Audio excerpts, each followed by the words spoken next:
begin the wet sanding process, you're going to need to gather some supplies together. Go down to your local auto parts store and head straight to the finishing section. There, you're going to find a fantastic array of abrasives and polishes and implements that will help get a glossy, beautiful finish out of a surface that's been painted. So, to begin the wet sanding process, you're going to need several successively finer grades of sandpaper. This is where it gets expensive because each one of these packs has about 4 to 5 sheets in them, and they cost somewhere around $7 or $8 a piece. But you're going to need 600 grit sandpaper wet, 800 grit sandpaper, 1000 grit sandpaper, and then 1500 grit sandpaper, 2000 grit sandpaper, and 3000 grit sandpaper. We've finished spraying our 2 double coats of clear lacquer. Now we've let this dry 2 days. It's an easy formula to follow. 2 double coats every 2 days. If you can maintain that time scale, then your finishes will have time to adequately dry and cure before you apply the next coat. What we're going to do now is exfoliate the paint we just sprayed.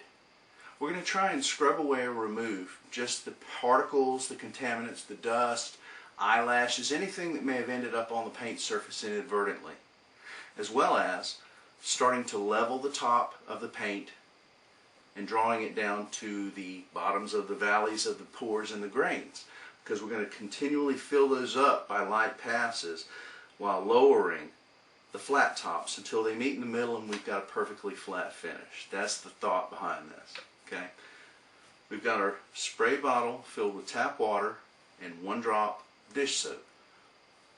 We've got a flat sanding block. We've got a 600 grit sandpaper securely attached to this. Give the top about 4 or so light sprays with water uniformly around the edges. You don't want to use too much water. Be very conservative. This is a lubricant as well as helps keep the particles from the sandpaper and the paint suspended in the liquid rather than embedding themselves into the top. Go ahead and spray your sanding block a couple times just to get that dry sandpaper loose and lubed. Keep your sanding block flat on the surface at all times. Never angle or rock your sanding block. Sand along grain lines. Remember, always sand off of an edge, straight off the edge, never at an angle.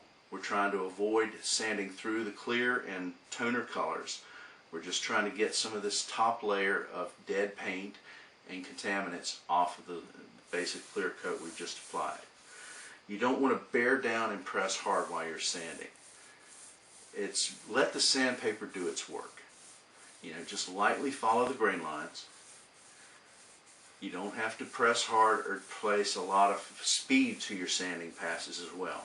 You can feel the sandpaper start out rough in contact with the surface as you begin, but as you move towards getting that surface smoother and smoother, you can actually feel the sandpaper sort of release from the top. When that rough feeling goes away and all you've got is nice, smooth, slick feeling from a 600 grit block, then the sandpaper's done its job and it's time to move to another progressively finer grade of sandpaper.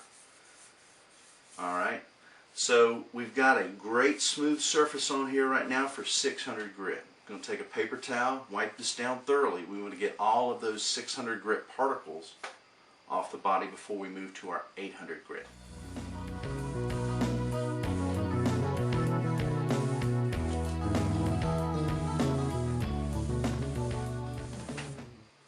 An important part of a good sanding job is keeping your sandpaper clean.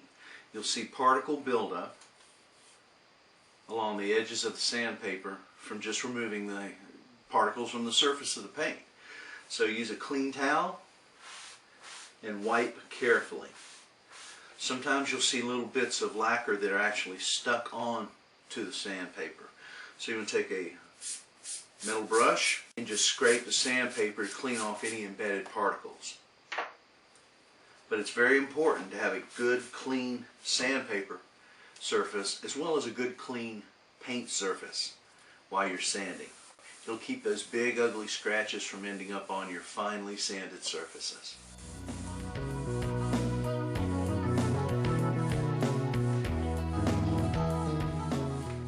To properly sand the sides of the painted body, we're going to use our sanding block.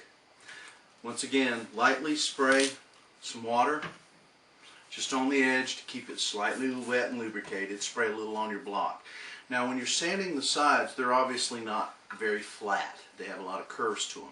So try and find a sanding block like this plastic block that I found at a local auto parts store that has one rounded edge on it, because that way as you're sanding like the interior bounce, the sandpaper never catches it. It never has a sharp edge to dig into the round interior edge.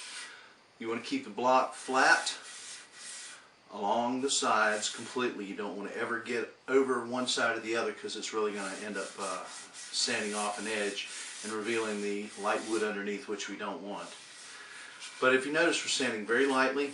The sides tend to be a lot easier to finish than the top and the back. The grain on the sides especially is much smoother, and it seems to just take paint a lot better. So you'll find yourself not having to do near as much finish sanding or level sanding on the sides as you would on the tops and backs. Plus you don't see them as much either, so maybe there's a benefit to that too. So just keeping your block flat and perpendicular to the side plane, just very lightly. Start with your 600 grit paper and just do half of the top. Just do the top side, and then we'll flip it over and we'll repeat the process on the bottom side. Keep your paper towels handy so you can keep excess moisture from contaminating the body and the crevices and swelling the wood up while we work. So the point is to keep this finish as dry as possible while keeping it wet while we're working, where we're working.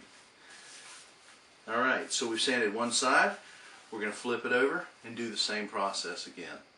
Then we're going to be ready after an hour or two of drying to get it back outside and start with the double clear coat passes again. Here's a few tips for you. Always thoroughly clean between grit applications.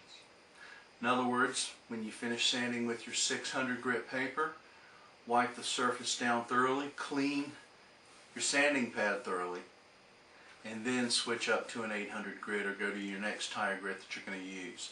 But clean thoroughly between grit applications. Okay, the second tip is this.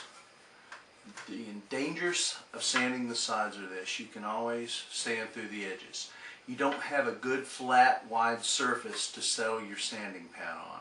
So the tendency is to rock back and forth and waver, and that tends to burn through the paint on the edges, and that's a bad thing. So this is a little trick that might help you with that.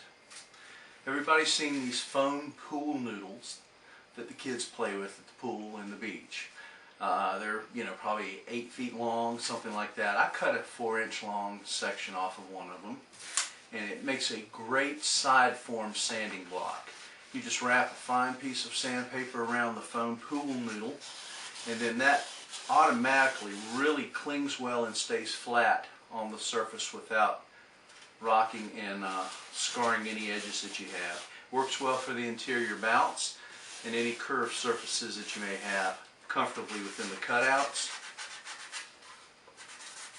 You know, it's pretty flexible, so it'll conform to the curve radius that you're sanding on. So it's a great little tool to use, and it's pretty darn cheap. Literally free. Third and last tip is this. You're not going to sand this level in one sanding pass. Just like you're not going to spray it level with one coat of lacquer.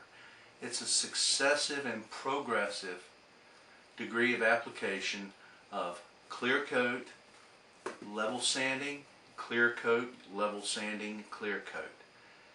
It's something that you're filling the valleys in the grain slowly while you're slowly sanding down the peaks on the paint. And after about 5, 6, 7 coats, between the two they shall meet. And that's when you get a perfectly flat and glossy surface. So, level wet sanding is the first step, and the next one is buffing and polishing. And we're going to get to that in the next video. My name's Will Kelly, and you've been here at the Shop of Hard Knocks.